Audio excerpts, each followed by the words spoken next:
You're standing on that lot right now, keys in your hand. The badge on the hood says Toyota, so you already think you're safe. You think you dodged the lemon. I'm telling you to stop. Because some of the most trusted Toyotas ever built will quietly drink themselves to death, and you won't hear a thing until the engine light blinks and the bill hits $4,000. I've watched it happen in my own bay more times than I can count. I've been turning wrenches for the better part of 30 years. I don't sell cars. I don't take a dime from any dealer. And I've seen the same beloved Toyota engines limp in burning a quart of oil every 800 miles while the owner swears they never missed a change. Stick with me, because near the end, I'm going to name the one Toyota engine code that runs past 300,000 miles without breaking a sweat, the cheap overlooked gem that outlasts everything else the brand ever bolted together, and I'll tell you exactly which years hide a defect. Toyota quietly rewrote a service bulletin to cover.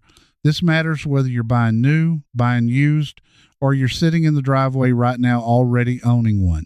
Let me take you back about 15 years, because that's when I stopped trusting the badge blindly.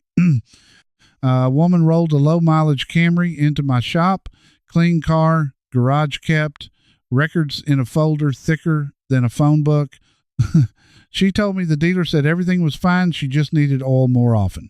That folder was the first lie, because what I pulled out of that engine wasn't normal wear. It was a design flaw hiding behind a reputation. Here's the thing. Nobody tells you when you walk onto that lot glowing about Toyota reliability. Reliability is an average, and an average has a bottom half. There are specific years, specific engines, specific castings that Toyota got wrong, and the brand's golden reputation is exactly what keeps buyers from ever looking. You trust the name so hard you skip the inspection. So let me show you the traps, one at a time. Built from repairs, I watch break people's wallets. Let's start with that Camry, because it's the one that fools the most good people. The engine is the 2.4-liter four-cylinder Toyota calls the 2AZFE. You'll find it in the Camry from about 2007 through 2009. You'll find it in the RAV4. You'll find it in the Scion TC, the Solara, the Matrix Cousins, millions of them out there, and a whole slice of them burn oil like it's their job. Here's what actually happens down in that engine. The pistons came from the factory with oil control rings that are too thin and drain holes that are too small. Over time, those tiny holes pack with carbon. Once they clog, the oil that's supposed to scrape back down into the pan gets trapped up top and burns off in the combustion chamber. No smoke you'd notice, no puddle in the driveway. It just vanishes. I have watched these cars come in 2 quarts low with the owner having no idea. And a 2.4-liter engine only holds about 4.5 quarts to begin with. Do that math. You run it a couple thousand miles between changes, the level drops below the pickup, and now you're starving the bearings and the rings of oil. That's how a Camry with a spotless service folder ends up needing a short block. Toyota knew there's a technical service bulletin on this, and eventually a warranty enhancement program that stretched coverage for the oil consumption to around 10 years or 150,000 miles on a lot of these cars. That tells you everything. You don't extend coverage on a problem that doesn't exist. But that program has long since expired for most of these cars, and the buyers on the used lot today get none of that protection. So here's what it costs you now. If a shop pulls the engine to redo the pistons and rings the right way, you're looking at somewhere between $2,500 and $4,000 depending on labor rates in your area. A full used engine swap can run even more once you add the install on a car that might only be worth $5,000 or $6,000. That's the trap. The repair costs as much as the vehicle. Now here's how you protect yourself, and it costs you nothing. If you're looking at one of these, do the oil consumption test yourself before you buy. Check the dipstick cold on level ground. Write down the level. Drive it 1,000 miles, check it again. If it dropped more than half a quart and there's no leak on the ground, walk away. Just walk. On a car you already own, start checking that dipstick every single fill up. I mean, every one. Catching it low and topping it off is the difference between a $5 quart of oil and a $4,000 teardown. That's one trap. Understood. Feels good, right?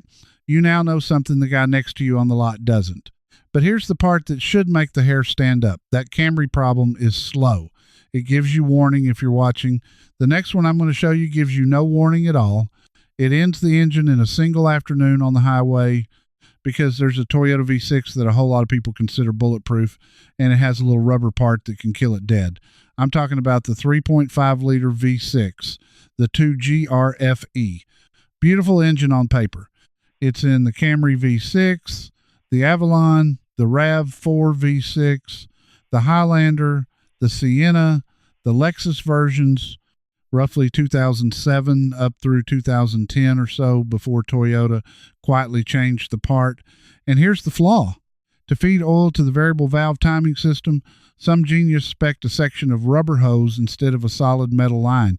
Right there on the front of the engine, under pressure, cooking in the heat, rubber ages, rubber gets brittle, and one day that hose splits or blows off its fitting. When it goes, it doesn't leak a slow drip. It dumps your entire oil supply onto the road in under a minute. You're doing 70 on the interstate, the pressure light comes on, and by the time you understand what it means, the engine is already scoring the bearings. Most people don't pull over fast enough. Most people don't get the chance. I had one of these towed in on a flatbed Sienna, family van, mom, 2 kids, driving to see the grandparents. The oil light flickered. She thought it was a fluke. She drove maybe 4 more miles looking for a safe place to stop. That was enough. The engine was done. A used replacement engine installed, ran that family right around $5,000 on a van they still owed money on. She sat in my waiting room and cried. And I remember thinking, this never had to happen. Because here's the ugly part. The fix is cheap. Toyota later sold an updated setup that lets you replace that rubber section with a metal line, and the part itself is small money. Done as preventive maintenance, you're looking at a couple $100 in labor if it's easy to reach, a couple $100 to prevent a $5,000 disaster. Nobody at the counter is going to tell you to do it because it's not on any maintenance schedule. It's buried knowledge. The kind of thing only the guys who've cleaned the oil off the shop floor actually know. So if you own one of these V6 Toyotas from that era, this is the single most important thing you'll hear today. Get that VVT oil line looked at. If it's still the original rubber, replace it before it decides for you. And if you're shopping for one, ask the seller flat out if that line's been done. If they look at you blank, factor the fix into your offer or move on. Now, here's where it starts to get under my skin, because you might be asking the same question I asked myself years ago. How does a company this smart, with this reputation, put a rubber oil line and thin piston rings into millions of engines and let regular people eat the cost? That's the part they don't want you thinking about. And it's time I told you who's actually profiting from you not knowing this. See, the reputation itself is the product. Toyota spent decades and untold marketing millions building the idea that the badge means you never have to worry. And that idea is worth billions. So when a defect shows up, the last thing anybody wants is a loud recall that dents the halo. Quiet service bulletins go out to the dealers. Warranty enhancements get mailed to some owners and not others. The problem gets managed, not announced, and the used buyer, 3 owners down the line, the guy paying cash for a dependable Toyota, he inherits a flaw he was never told existed. The reputation protected the company. It did not protect you. And the dealers play right along because that oil consumption teardown, that engine swap, that shop revenue, when the answer to your complaint is just add a quart, that keeps you driving until the real repair lands squarely on your dime instead of theirs. I'm not telling you to hate the brand. I still put people into the right Toyotas every week. I'm telling you the reputation is doing a job, and that job is not looking out for your wallet. Mine is. And here's the thing that keeps me up at night. Right now you can spot the oil burner and the exploding line and the rusty frame because I walked you through them, but there are dozens more traps like these across every brand on that lot, and you won't have me standing next to you when you go check the next one. That's exactly why I put everything I know into the complete lemon-proof bundle. It's the whole system in writing, the same one I use in my own bay. You get the reliability matrix that separates the hype from the hard data, the engines and transmissions to avoid listed by model year and family, and a chapter that teaches you to read NHTS a complaint data and technical service bulletins the way a safety engineer does. So you catch a systemic defect before it ever lands in your driveway. And you don't have to take my word for any of it. Tonight, for free, go pull up the NHTSA complaint page for the exact Toyota you're eyeing, sort by the engine, and watch the same oil consumption stories stack up one after another. Just like I told you, the fastest way to get the books is to scan the QR code right there on your screen, or go to the link in the description or the pinned comment. And there's no season for this, because the next repair bill is already ticking towards you the moment you sign without checking. So keep that in mind as I tell you about the one that made me angrier than any of the others. So let's talk about the one that made me the angriest of all, because this one isn't an engine you can baby with a dipstick. This one rots out from underneath while you're driving it. I'm talking about the Tacoma and the Tundra and the frames. For years, Toyota built these trucks with frames that weren't protected well enough against rust, and in the salt belt, they turned to lace. I'm talking the 2005 through 2010 Tacomas especially, and a range of Tundras, and even the earlier Tacomas before them. The frame rusts from the inside out, not surface scale. You can wire brush, structural rot, the kind where the spare tire falls off because its mount dissolved, the kind where the rear leaf spring shackle punches right through the rail. I've put these trucks up on my lift, taken one look at the frame, and had to tell a grown man his truck was not safe to drive home. You could push a screwdriver straight through steel that's supposed to hold the whole vehicle together. And these weren't beaters. These were clean body trucks people loved and maintained, betrayed by the one part you never think to look at. Toyota ran a massive frame replacement program on a lot of these. They were replacing entire frames, and that repair, if you paid for it yourself, runs well past $10,000 once you count all the labor to move every component from the old frame to the new one. Some of those trucks got bought back entirely, but here's the catch that costs people today. Those programs had cutoff dates and mileage limits, and they're closed now. If you buy a rusty frame Tacoma today, that rot is 100% your problem, and there is no cheap fix. So this next part is for you specifically, the one watching who's got a Tacoma or a Tundra in the driveway right now, heart sinking, wondering if it's already too late. Listen close, because you can check this yourself this weekend in your own driveway for free.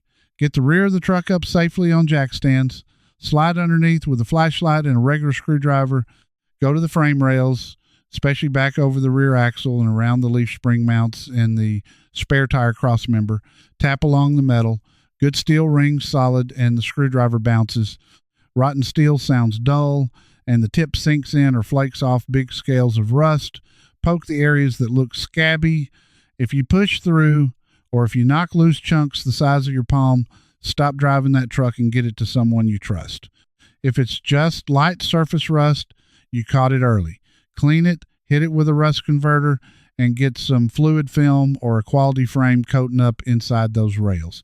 Do that every fall before the salt flies, and you can add years to that frame.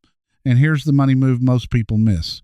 If your truck was ever part of that frame program, pull the vehicle identification number and check the history.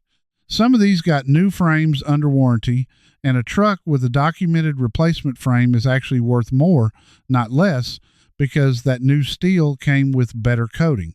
Knowing that can save you from selling cheap out of fear or from buying blind out of trust. So now you know the oil burners, you know the exploding oil line, and you know the frames. You might think you've heard the worst of it. But I saved something that surprised even me, because I always figured the old Toyotas were the risky ones and the brand new stuff was finally sorted. I was wrong. And so is anybody who thinks a warranty makes a new truck safe? Because Toyota's newest engines, the ones in the trucks rolling off the lot right now, have had a problem serious enough that the company recalled around 102,000 vehicles for it. And this isn't a rubber hose or a piston ring. This is metal debris left inside the engine from the factory. I'm talking about the twin-turbo 3.5-liter V6. The code is V35AFTS in the 2022 and 2023 Tundra, and in the Lexus LX These are $50, $60, $70,000 machines. And Toyota found that machining debris, tiny metal shavings left over from manufacturing, could be sitting inside these engines. That debris can circulate, damage the bearings, and cause the engine to knock, run rough, or just shut down entirely while you're driving. Their own fix in a lot of cases was to replace the entire engine on a brand new truck. Think about what that means.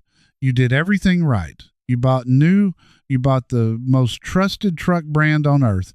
You paid top dollar, and you could still end up sitting on the shoulder waiting for a flatbed because of shavings left in the block at the factory. The warranty covers the repair, sure, but the warranty doesn't cover the trip you missed, the trailer you couldn't tow, the trust you lost, and it tells you something important. New does not mean safe.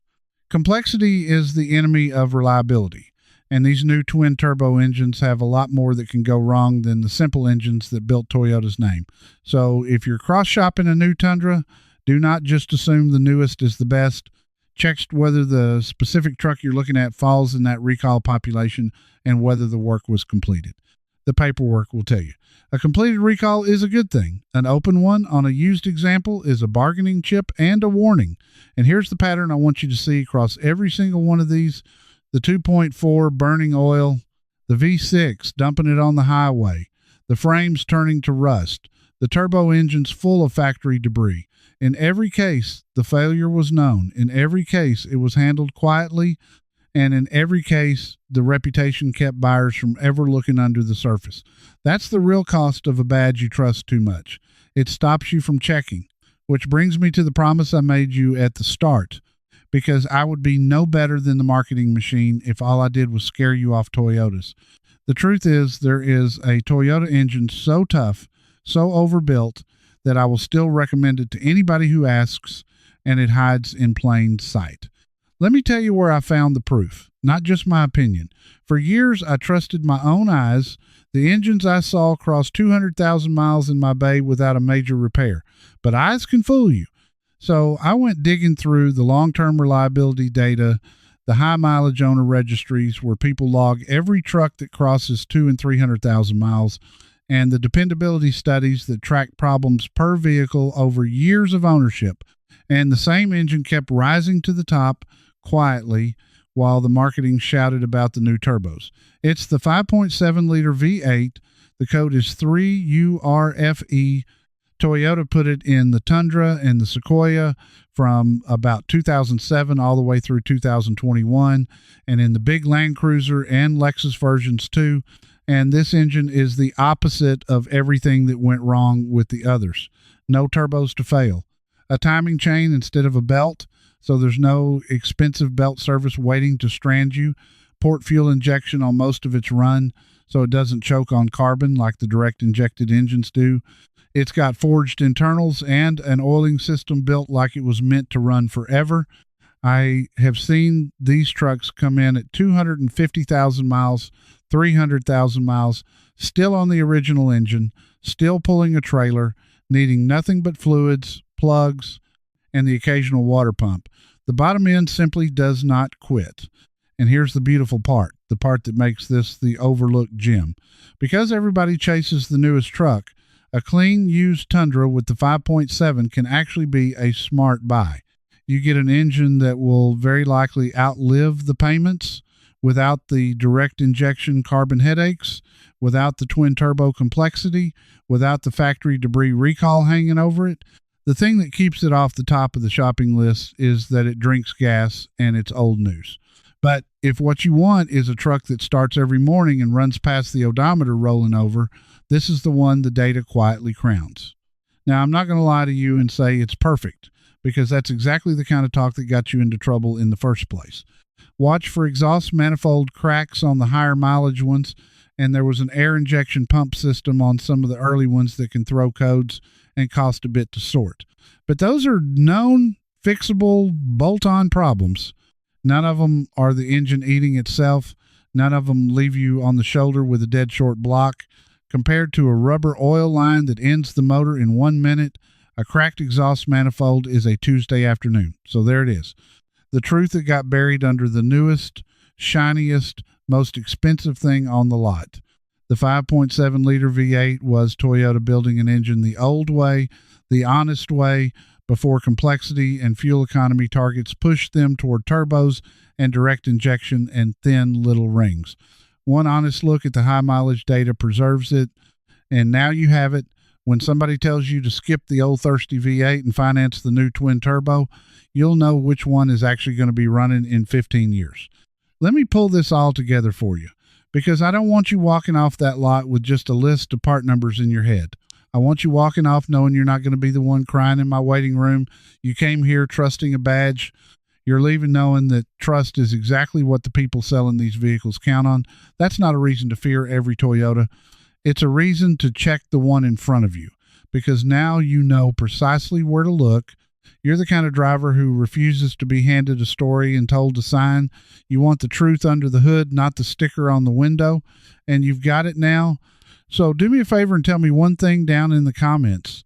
Have you owned one of these, the 2.4 that drank oil, the 3.5 with that rubber line, a rusty Tacoma frame, or that bulletproof 5.7 V8? Tell me which engine you've got, how many miles are on it, and what part of the country you're watching from, because Salt Country changes everything. I read these, and the next person shopping reads them too, and your story might be the warning that saves them. If you refuse to get burned, if you want to be the driver who buys smart while everybody else buys the marketing, then stick with me here. This is a whole community of folks who check the frame, watch the dipstick, and read the bulletins the counter never mentions. Get yourself in the habit of that free driveway inspection I walked you through, because it's the cheapest insurance you'll ever own. And next time, I'm going to show you the one automatic transmission Toyota put behind some of these engines that fails in a way most mechanics misdiagnose. The exact fluid mistake that kills it early, and the 2 model years you should never buy without checking it first. You trusted the badge once, now you know better. Come find out what else they never told you. Before you go, one more thing. Right here in the Garage Bench Club, this video keeps going with the full bad engine list, so you can check any car before you buy. And you can ask me your own question about your own Toyota, and I answer you myself, not some robot. You belong here with us. Just point your phone's camera at the code on the screen, and you can cancel anytime, one click, no risk. Now, here's something you'll really want to know. In the very next video, I'll show you which engine truly holds up better over time, Toyota or Honda. It could save you real money down the road. It's starting right now.